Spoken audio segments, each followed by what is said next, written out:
No more explanations. പ്രതിയെ ഉടനെ arrest ചെയ്ത് കേസ് ചാർജ് ചെയ്യണം. സാർ എന്ത് ഈ പറയണത്? ഇപ്പോഴത്തെ അവസ്ഥയിൽ കേസ് കോടതിയിലെത്തിയാൽ അത് തള്ളിപ്പോകും. പതിവ് പോലെ കേരള പോലീസിനെ കുറെ സഹായിച്ചിട്ട് അവർ വേറെ അന്വേഷണ ഏജൻസി ഏൽപ്പിക്കും. അല്ലെങ്കിലും അത് തന്നെയാണ് സംഭവിക്കാൻ പോകുന്നത്. 24 മണിക്കൂറിനകം അറസ്റ്റ് നടന്നില്ലെങ്കിൽ വേറെ ഏജൻസിയെ കൊണ്ട് അന്വേഷിപ്പിക്കാനാണ് തീരുമാനം. സാർ, ഒരാഴ്ച കൂടി, 7 ദിവസം, അതിനുള്ളിൽ കേസ് ഞാൻ തെളിയിക്കും. ഒരാഴ്ചയൊന്നും പറ്റില്ല. 24 മണിക്കൂറിനകം നിനക്ക് എന്ത് ചെയ്യാൻ പറ്റും അത് പറ. 24 മണിക്കൂറിനകം എനിക്ക് ചെയ്യാൻ പറ്റാവുന്നത് ലീവ് എടുത്ത് നാട്ടിൽ പോകാനേ പറ്റൂ. എന്നാ പിന്നെ അത് തന്നെയാ നല്ലത്. കൊള്ളാം സാറേ. മര്യാദയ്ക്ക് നാട്ടിൽ കിടന്ന് എന്നെ ഉപദേശിച്ച് പൊക്കിയെടുത്ത് ഇവിടെ കൊണ്ടുവന്ന് ഞാനായിട്ട് സൃഷ്ടിച്ച കേസ് ഇത്രയുമൊക്കെ ആക്കി വെച്ചിട്ട് ഇപ്പതേ തിരിച്ചു പൊക്കോളാൻ. ഇപ്പൊ സത്യനാഥൻ ആരായി സാറേ? SP Philip Tharakan sir. ശരി sir, okay.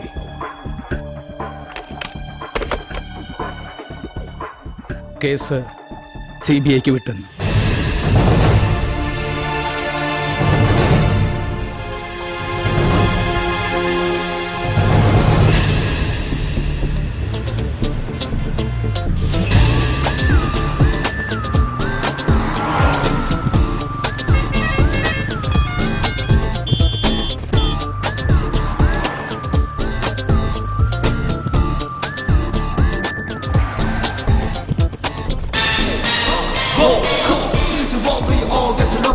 She's the one, yeah, she's the one, come on. The way she looks is just my blow. Hold your breath and hey, yeah, come on.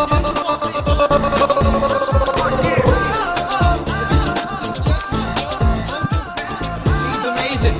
Let's turn her around and look at her and say, hey girl, over there, just look at me. Let's play the game one more time. Hey girl. Hello sir. Yes. I'm Nandini Verma from CBI. Oh. You carry on. Take your seat. Thank you. Vimal Roy വധക്കേസിന്റെ അന്വേഷണം ഒരു ലേഡിക്കാണെന്ന് കേട്ടിരുന്നു. പക്ഷേ ആളിത്ര ചെറുപ്പാണെന്ന് കരുതിയില്ല. Sir, എനിക്ക് ഈ കാര്യത്തിൽ കേരള പോലീസിന്റെ എല്ലാ ഹെൽപ്പും വേണം. തീർച്ചയായും ഈ കേസിൽ നിങ്ങളെ ഹെൽപ്പ് ചെയ്യാൻ പറ്റിയ ഒരാള് CI സത്യനാഥനാണ്. ഹൈവേ സൈഡിൽ കണ്ടെത്തിയ ഡെഡ് ബോഡി സാധാരണഗതിയിൽ മെഡിക്കൽ വിദ്യാർത്ഥികൾക്ക് പഠനത്തിന് വിട്ടുകൊടുക്കുന്നതോടെ അവസാനിക്കേണ്ട ഒരു കേസ്. അത് ഇത്രയും ആക്കിയത് സത്യനാണ്.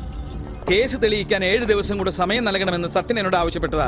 പക്ഷേ 7 ദിവസം കൊണ്ട് ഈ കേസ് തെളിയുമായിരുന്നെങ്കിൽ അയാൾക്കത് നേരത്തെ ആകരുതായിരുന്നു. അതെ, എന്നാലും മർഡറിന്റെ ഫുൾ ഡീറ്റെയിൽസുമായി ഞാൻ സത്യനെ നിങ്ങളുടെ ഓഫീസിലേക്ക് അയക്കാം. എന്തു പറയുന്നു?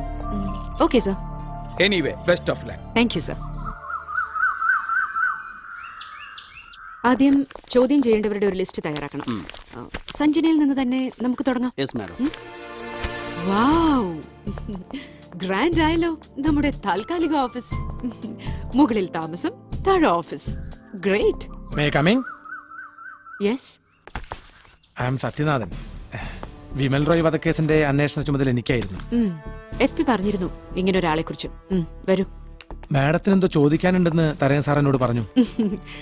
എനിക്ക് ചോദിക്കാനൊന്നുമില്ല.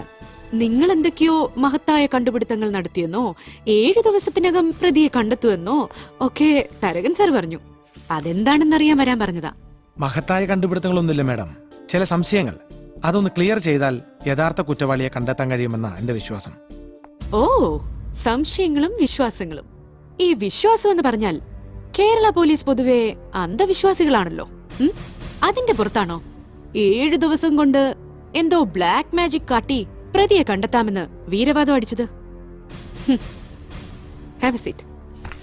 പൊതുവെ കേരള പോലീസിന്റെ കയ്യിൽ നിന്ന് ഞങ്ങൾക്ക് ഒരു സഹായവും കിട്ടാറില്ല. പിന്നെ തെളിവുകൾ നശിപ്പിച്ച് പ്രതികളെ രക്ഷിക്കലാണല്ലോ നിങ്ങളുടെ പ്രധാന ഡ്യൂട്ടി. എന്താ, അങ്ങനെ വല്ല സഹായം ചെയ്തു വെച്ചിട്ടാണോ ഈ വരവ്? അങ്ങനെ കേരള പോലീസിനെ അടച്ചു കുറ്റം പറയരുത് മാഡം. ഞങ്ങൾ ഇട്ടിരിക്കുന്ന ഈ കാക്കിക്കുപ്പായം തെളിവുകൾ നശിപ്പിക്കാനോ പ്രതികളെ രക്ഷിക്കാനോ അല്ല, ജനങ്ങളുടെ ജീവനും സ്വത്തിനും സംരക്ഷണം നൽകാനാ. ഈ നാട്ടിൽ അധ്വാനിക്കുന്ന ജനം നികുതിയായി നൽകുന്ന വിയർപ്പിന്റെ മണമുള്ള നോട്ടുകളാ ഞങ്ങൾ ശമ്പളമായി എണ്ണി വാങ്ങിക്കുന്നതിന് ഉറച്ച വിശ്വാസമുള്ളവനാ ഞാൻ. Cool down mister Sathyanathan. ഞാൻ പൊതുവെ പറഞ്ഞതേ ഉള്ളൂ. ഞങ്ങൾ CBIക്കാർ കേരള പോലീസിന് ഒരു അബ്രിവേഷൻ ഉണ്ടാക്കിയിട്ടുണ്ട്. കേരള പോലീസിനെ കുറിച്ച് ഇത്തരം ഒരു മുൻവിധി വെച്ച് പുലർത്തുന്ന CBIയിൽ ഇതൊന്നുമില്ലേ? കോട്ടയത്ത് തിരുവസ്ത്രമണിഞ്ഞൊരു കർത്താവിന്റെ മണവാട്ടി കൊല്ലപ്പെട്ടിട്ട് വർഷം 16ആയി. വർഷാവർഷം മാറി വരുന്ന CBIക്കാരന്റെ കേസ് തെളിയിച്ചില്ല. എന്തിനാ കേസ് തെളിയിക്കുമെന്ന് തോന്നി ഓഫീസറെ പുകച്ചു പുറത്തിയാടിച്ചത്? ഇവിടുത്തെ പരമോന്നത കോടതി വരെ കുറ്റപ്പെടുത്തിയില്ലേ സെൻട്രൽ ബ്യൂറോ ഓഫ് ഇൻവെസ്റ്റിഗേഷനെ? ചൂടാവല്ല മാഡം, പഴയ കാലൊന്നല്ല. പോക്കറ്റ് അടിക്കാരന്റെ പോക്കറ്റിൽ കൈയിടുന്ന പോലീസിനും കേന്ദ്രമന്ത്രിമാർക്ക് പാദസേവ ചെയ്യുന്ന ചില പരമോന്നത അന്വേഷണ ഏജൻസി ഓഫീസർമാരൊക്കെ ലൈവായി പൊതുജന മധ്യത്തിൽ നിർത്തി തൊലിയിരിച്ച് കാട്ടാൻ മത്സരിക്കുന്ന TV ചാനലിന്റെ കാലത്. പത്രം വായിക്കുന്ന TV കാണുന്ന കൊച്ചു പിള്ളേർക്ക് വരെ അറിയാം CBI യും കേരള പോലീസും ഒരേ നാണയത്തിന്റെ രണ്ട് വശങ്ങളാണെന്ന്. രണ്ടില് നന്മയും തിന്മയുണ്ടെന്ന്. ഇതാ ഈ ബ്ലാക്ക് മേജിക്കാരന്റെ വിയർപ്പിന്റെ ഫലം അത്. വേണമെങ്കിൽ ഉപയോഗിക്കാം. മാഡത്തിന്റെ മുമ്പിൽ വന്ന് ഇത്രയൊക്കെ സംസാരിക്കാൻ കാരണം കേരള പോലീസിനെ കുറിച്ചുള്ള വൃത്തികെട്ട മുൻവിധികൾ ഈ നാവിൽ നിന്ന് കേട്ടതുകൊണ്ടാ. ഈ കാക്കിക്കുപ്പായത്തിന്റെ അഭിമാനം സംരക്ഷിക്കാൻ വേണ്ടി ഞാൻ ഇന്നു മുതൽ ഇതങ്ങ് ഊരിവെക്കുക. ഒരു ലോങ് ലീവ്. എന്നിട്ട് ഡിപ്പാർട്ട്മെന്റിന്റെ മാഡത്തിന്റെ ഒന്നും അനുമതി ഇല്ലാതെ ഞാനും അന്വേഷിക്കാൻ പോയി ഈ കേസ് യഥാർത്ഥ പ്രതിയെ കണ്ടുപിടിക്കാൻ പറ്റുന്ന ഞാനൊന്ന് നോക്കട്ടെ. നമുക്ക് കാണാം. എല്ലാവരും കാണണമെന്ന് പറയാറുള്ളൂ മാഡം, ആരും കാണിക്കാറില്ല. നമുക്ക് കാത്തിരുന്ന് കാണാം. പൂവാടി പെണ്ണെ പൂവാടി പെണ്ണെ അച്ഛനെ കാണാം. പൂവാടി പെണ്ണെ അച്ചപ്പം കൊയിലപ്പം വാട്ടപ്പം ചുട്ടിയിട്ട് അച്ഛനെ കാണാം. പൂവാടി പെണ്ണെ പൂവാടി പെണ്ണെ ഇക്കൊല്ലം നമ്മള് തോറ്റം കളിച്ചില്ല. തോറ്റം കളിപ്പാട്ട് തൊപ്പനമായി ആണ്ട് പിറന്നലതാവില്ല പെണ്ണെ അച്ഛനെ കാണാം. പൂവാടി പെണ്ണെ പൂവാടി പെണ്ണെ പൂവാടി പെണ്ണെ അച്ഛനെ കാണാം. പൂവാടി പെണ്ണെ അച്ചപ്പം കൊയിലപ്പം വാട്ടപ്പം ചുട്ടിയിട്ട് അച്ഛനെ കാണാം. പൂവാടി പെണ്ണെ ഷൂരിട്ടിറങ്ങടാ. ഹൈറ്റ് പറയും. ആ കണ്ടത്തിലിറങ്ങിയ പിന്നെ കാണാണ്ടാവും നിന്നെ. കണ്ടാലറിയാവുന്ന ഒരാളെ. അല്ല സാറ് ലോങ് ലീവ് എടുത്ത് ഈ കണ്ടം പൂട്ടാനായിട്ടായിരുന്ന. എടാ ഇത് വെറുതെ വലിയ വലിയ സാറുമാർക്ക് മൈൻഡ് ഫ്രഷ് ആകണമെങ്കിൽ സ്വിറ്റ്സർലാൻഡ് പിന്നെ പൂന അവിടൊക്കെ പോണം. പക്ഷെ സത്യനാഥന്റെ മൈൻഡ് ഫ്രഷ് ആക്കാൻ വേണ്ടിട്ട് ഇതുപോലുള്ള പാടത്തെ പണികളൊക്കെ ചെയ്തിട്ടാണ് നമ്മുടെ മൈൻഡ് ഫ്രഷ് ആക്കണത്. ലോങ് ലീവ് എടുത്ത് കേസ് അന്വേഷിക്കാണെന്ന് കരുതിയിട്ടല്ലേ ഞാനും ലീവ് എടുത്തത്. ലീവ് എടുത്തത് കേസ് അന്വേഷിക്കാൻ വേണ്ടിയൊക്കെ തന്നെയാ. പക്ഷേ ചില പോയിന്റ്സ് ക്ലിയർ ചെയ്യാനുണ്ട്. അതെന്താ? കൊല നടന്ന ആ രാത്രി പോലീസ് സ്റ്റേഷനിലേക്ക് വന്ന ആ ഫോൺ കോൾ, വിമൽ മരിച്ചു കിടന്ന ആ കെട്ടിടത്തിൽ അങ്ങനെ ഒരു ഡെഡ് ബോഡി കാണപ്പെട്ടാൽ സാധാരണഗതിയിൽ അത് ഉടനെ അങ്ങ് പുറത്തറിയാൻ വഴിയില്ല. മർഡർ നടന്ന ഏതാനും മിനിറ്റുകൾക്കകം ഒരാളത് പോലീസ് സ്റ്റേഷനിലേക്ക് വിളിച്ചു പറയണമെങ്കിൽ ഒരുപക്ഷെ അയാളാകാം സഞ്ജനയുടെ സഹായിയായി അന്ന് കൂടെ ഉണ്ടായിരുന്നത്. അല്ല സാറേ, അയാളെ കൊലപാതകത്തിന് സഹായിച്ചെങ്കിൽ അയാൾ തന്നെ പോലീസിന് വിവരം അറിയിക്കോ? കുടുങ്ങൂലേ? സഞ്ജൻ ഒരിക്കലും തന്റെ പേര് പറയില്ലെന്ന് വിശ്വസിക്കുന്ന ഒരാളായി കൂടെ അത്. എന്നാൽ അയാൾക്ക് സഞ്ജനയെ കൊടുക്കണമെങ്കിലോ? മനസ്സിലായില്ല സാർ. അരണ്യോ അല്ല ഇപ്പൊ പറഞ്ഞത്.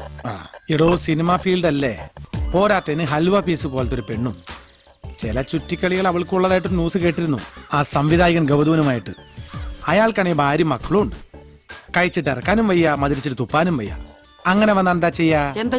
അവളെ കൊടുക്കാൻ കിട്ടിയ അവസരം വെറുതെ കളയോ? കിത്തന കരം ബേട്ടി. എന്തോ കുട്ടിക്ക് കാര്യം പിടികിട്ടിന്ന്.